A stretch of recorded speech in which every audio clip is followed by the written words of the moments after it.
Hello and welcome to my first of many SM64 ROM hack analyses. In this series of reviews, I plan to cover as many SM64 hacks as possible, and try to find the best and the worst on an objective level. This will involve me consulting my community to find a hack to cover, me playing it to any % completion in order to gain a solid understanding of the quality. Today I will be covering Super Mario Star Road, a hack developed solely by Skelux, and we'll be going through the different elements that make up this game, from story, to worlds, to music, to difficulty. Let's begin. Before I go into the analysis, I think it's important to give a brief outline of its general information. As mentioned before, this hack was developed by Skelux by himself. According to a Gaming Reinvited article, Skelux developed this hack to be the first fully custom Super Mario 64 ROM hack. This is obvious by the fact that the first true ROM hack of this game released in June 2011, so it's likely Skelux wanted to be the first, but was beaten by the release of Super Mario 74 6 months prior. And it honestly feels like Skelux's hack is the true first fully custom hack, mainly because some of the music in SM74 is still from Super Mario 64, while Star Road's soundtrack is all new. What about Skelux, however? Well, Skelux is an all-game ROM hacker who doesn't like to linger on one game for too long. He has stated that he likes to hack a game until he feels he can't find anything new to do with it, which is why he doesn't hack SM64 anymore, and has since moved on to hacking other games. Why is this important? Well, I personally think it's important to go over the hacker to be able to define the goal of the hack itself. The goal here was to create a fully custom Super Mario 64 hack due to the lack thereof, and he completed this goal quite well. But of course I can't just say that. Let's move on to the actual analysis. Disclaimer, I didn't get footage from a 100% playthrough, because I didn't think it was necessary for this review, meaning I won't be covering Star Replicas and the Hidden Palace. But let's be honest, if I got a 100% playthrough of every hack for reviews, it would take forever to get through these ROM hacks. Anyway, let's truly begin.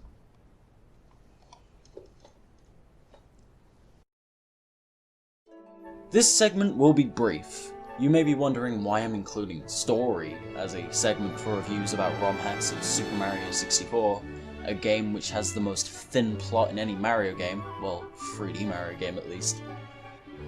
All the others seem to have more story effort put in, especially Mario Galaxy. The reason is because a lot of ROM hackers like to tell a more detailed plot, so I feel it's necessary to include this, to give leeway to the hacks which are more story driven. But what about Super Mario Star Road? What's this game's story? The only real info I can really get from the story is that it's told by Yoshi, and the fact that I don't talk to NPCs during playing hacks I've already played before might be why I missed it. Yoshi describes that Bowser had found the secret of getting to the Star Road, the Kingdom of the Star Spirits, which are a reference to the N64 game Paper Mario, which Skelux is a fan of. Mario must collect enough of the scattered power stars in order to break the seal, so he can beat Bowser in his sky base. Now, the story is at least more creative than the story in Super Mario 64, but honestly, not much is ever told to the player. So if they did the same thing I did and not read NPC dialogue very often, they could miss the story altogether. This doesn't matter too much in terms of gameplay, of course, because the story doesn't directly affect the gameplay. So the player can just have as much fun not knowing the story as much as they would if they did know the story. It isn't necessary to play the game, and if you want one of those Let's Players who read and talk to everything, then you might not know the story even exists until you look it up or actually read NPC dialogue. So with that out of the way, let's move on to a much more meatier topic.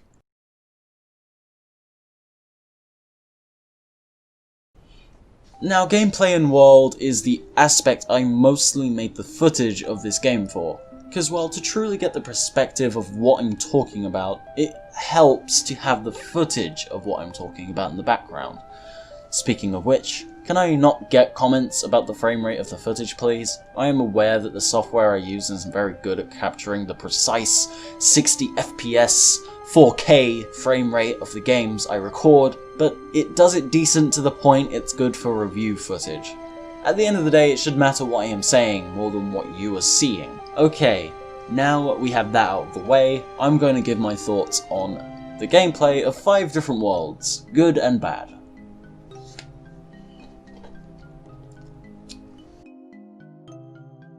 Bottom Island's gameplay is rather straightforward, with most star positions being rather obvious to the player when they see the hint for the first time, which is good.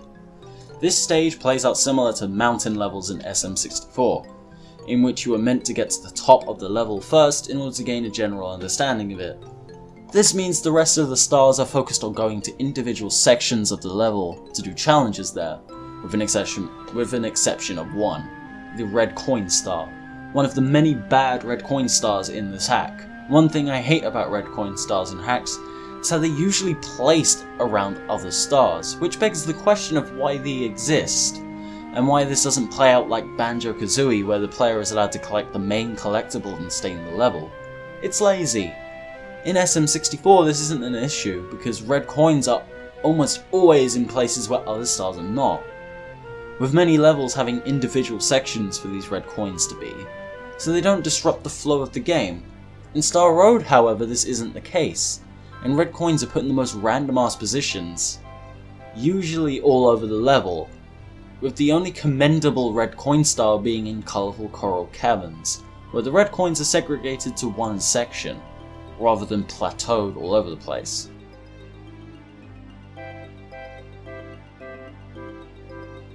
Piranha Plant Pond is laid out in a square shape, with the objects extruding outwards towards the edges, with the exploration between these points happening in the middle of the map and between the objectives. This gives more of a sense of freedom, and allows the player to find objectives without looking at the names, which is cool.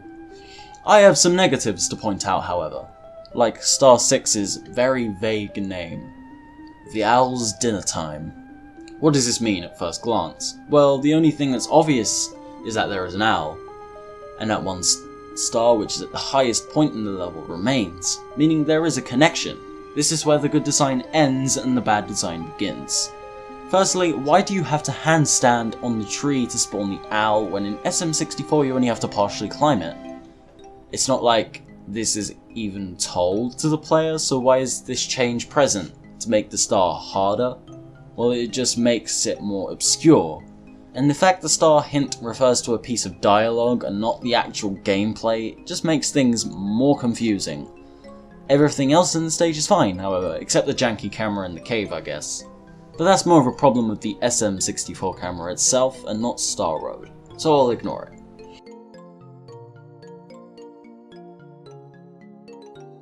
I really like this level. A lot of people hate that I love it, but I do.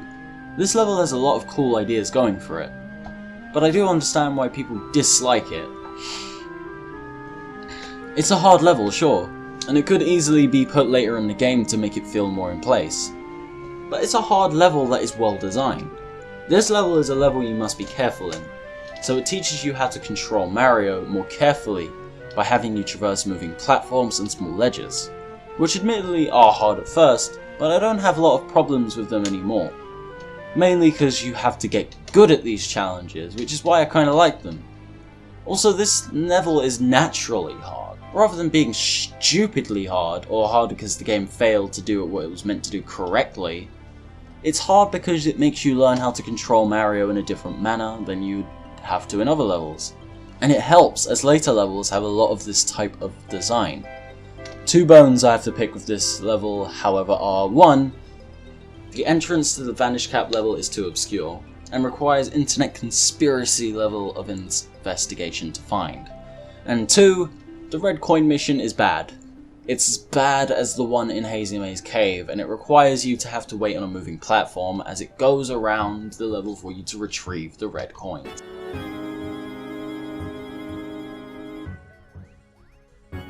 Largely Forest is, in my opinion, the world where the game starts to fall apart. The trees collision is awful. I think that's already known information though, so let's move on. The Wigglyboss and Lilypad stars are hard for no reason, especially the Lilypad star. Like seriously, you could have made the...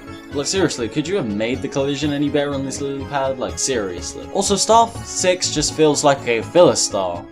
Like this stage didn't have any other good places for the stars, so Skelux just added this star into these routes. It was difficult to find this star on a lot of people's first playthroughs as well. Largely Forest also has rather forgettable music in my opinion, with it getting rather repetitive and boring after 5 minutes of play. I don't like anything in this stage. I'm sorry Skelux, but I really hope these issues are fixed in Super Mario Star World.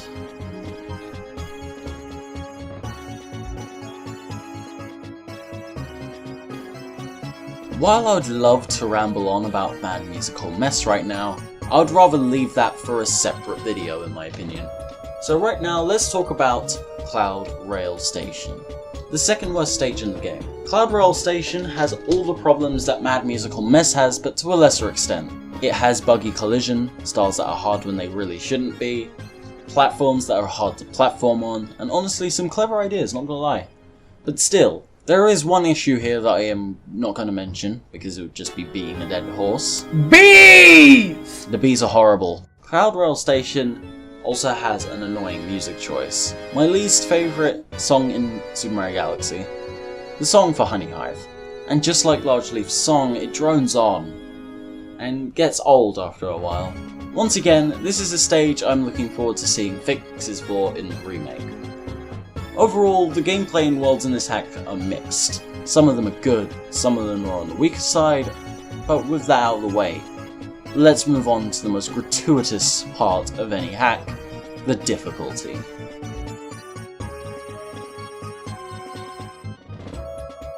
Difficulty is the reason I started this review series. Difficulty in hacks is so hard to get right. You can't have things too easy, you can't have things too hard, you can't have things out of balance, otherwise the player won't know what to expect. Difficulty can be a major reason a player will continue the hack to the very end, or stop after the first world. So, how did Star Road do? Mediocre. Yes, while the difficulty in this hack is at least consistent without an unfair spike like in other hacks, there are parts that get on my nerves, such as enemy placement. A lot of hacks place enemies without much thought put in. This also happens a lot in Super Mario Star Road, with Fly Guys being the worst offender. They are everywhere, for no reason other than to be annoying. This happens with Kuramamis as well. They are always in the worst spots, and they always make the difficulty spike for no reason. It's like hackers noticed how bad these enemies were in SM64 and decided, yeah, I'm gonna splash my hacks for difficulty. Let's show them. Anyway, the difficulty is okay. Not perfect like in Star of Revenge 6.25, Luigi's Adventure DX, but not shitty like in any hardcore hack ever. Just mediocre.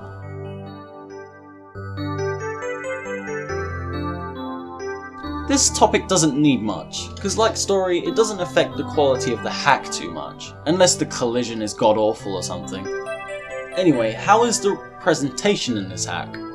So presentation is stuff like collision, models, textures and music. So let's run through Star Road. For collision, the whole game is actually well collisioned, apart from the aforementioned tree in Course 8 and a few other areas, including the ledges that you have to jump from water to. Like seriously, you could just make this flat or beach-like. Models in this game are made in SketchUp, but that doesn't matter, the war between Blender and SketchUp is retarded. Anyway, and Skelux being Skelux is amazing at modelling here. These models look fantastic compared to something like Last Impact's models. Mainly because Star Road's levels aren't too complex, so they fit the game being modded very well. Making complex models for SM64 isn't very necessary in my opinion. As well, look at the game's original models. Fucking SM74 is a step up. And that game looks awful for its time, especially when it was released 6 months before Star Road. Textures in this hack are a step up from SM64. There aren't cursed ones, there aren't ugly ones, there aren't overused ones, everything fits the level they're in to a T. So everything texture-wise is great, no complaints there except the clouds in Cloud World Station. Potato salad looking ass model, to be honest. Finally, music is rather mixed for me. While I have nostalgia for most of the songs used in Star Road, some of them don't fit, and start to get repetitive, especially Course 8 and 12s. Overall, the presentation in this hack is rather good, and it makes the hack feel rather polished, especially in areas that are bad in quality and difficulty. At least, stuff always looks nice. Anyway, Star Road isn't as good as it once was regarded. While it's a fantastic hack, it is rather dated, and has been replaced with other hacks throughout the decade this hack has been out. Luckily, Skelux is making a remake of this hack. It is scheduled to come out in 2017, so I am very excited. So be sure to check it out and subscribe to Skelux for more very, very frequent updates on that. Anyway, time for my final score. I give this hack a 7.2 out of 10. Hope you enjoyed this review, everyone. I plan to make this series ongoing on my channel, so please help me out by dropping a like, a sub, a comment to help me improve. Anything is useful. The next hack I'll be covering is SM64, The Green Stars, so I hope you'll stick around for this review. So, as I've been excited to cover how amazing and fantastically bad this hack is. Anyway, once again, thanks for watching.